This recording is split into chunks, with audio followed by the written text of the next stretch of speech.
आणि आता एक सविस्तर बातमी.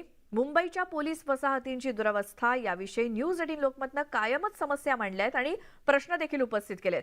सामान्यांची सुरक्षा करणाऱ्या पोलिसांची कुटुंब असुरक्षित घरामध्ये राहत होती, पण आता परिस्थिती बदलतीये. मुंबईतल्या वरळी पोलीस वसाहतीमधील एकूण 50 इमारतींची पुनर्बांधणी केली जाणार आहे आणि जीर्ण अवस्थेमध्ये दिसणाऱ्या इमारती पुन्हा एकदा तरुण झाल्या आहेत असंच म्हणावं लागेल.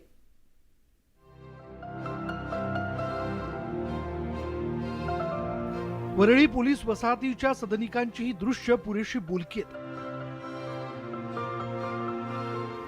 भर उन्हात पावसात कर्तव्य बजावणाऱ्या पोलिसांची कुटुंब या असुरक्षित छताखाली राहत होती. पण आता या इमारतींच्या जीर्ण व्यवस्थेवर फडकं फिरवावं आणि त्याचं रूपडं पालटावं असं चित्र बघायला मिळतंय. एकूण 50 इमारतींची पुनर्बांधणी आणि सशक्तीकरण करण्यात आलंय. त्यामुळे निश्चितच या इमारतींचं आयुष्य वाढलंय. स्पेसिफिकली आम्हाला स्ट्रक्चरल स्ट्रेंथनिंग करणं गरजेचं होतं. त्यासाठी कारण हे इमारती जवळजवळ 50 वर्षापूर्वीच्या आहेत. या खाऱ्या पाण्यामुळे किंवा वाऱ्यामुळे त्याचं बरंचसं आयुष्य कमी होणार होतं. त्यामुळे आम्ही त्याचं स्ट्रक्चरल स्ट्रेंथनिंग म्हणजे कॉलम्स, बीम्स, इवन फुटिंगसुद्धा आणि स्लॅबसुद्धा आम्ही मायक्रो कॉन्क्रीट नवीन टेक्नॉलॉजी वापरून मायक्रो कॉन्क्रीटने आणि स्टील आता नवीन जे प्रकारचं स्टील त्याप्रमाणे आम्ही त्याचं लाईफ वाढवलेलं आहे. बांधकामातील आधुनिक तंत्रज्ञान आणि योग्य नियोजनाच्या जोरावर सार्वजनिक बांधकाम विभागाने या इमारतींना पुन्हा तारुण्य अवस्थेत आणलंय. त्यामुळे या पोलिसांच्या गृहिणी आनंदात आहेत. आता जुन्या दिवसांमधील आठवणी जरी मनात असल्या तरी चकाचक होणारी ही वास्तू आपल्याला पुन्हा लाभेल याचं सगळ्यांना समाधान आहे. पहिली रूमची खूप परिस्थिती बिकट होती. स्लॅब कधी पडेल काय सांगता येत नव्हतं आणि जेवायला बसलं तर जेवणामधून वरून पपडी पण पडत होती आणि जेवण बनवताना पण किचनमध्ये वरून स्लॅबची पपडी जे लिकेज होऊन पडत होतं ना ते पडत होतं.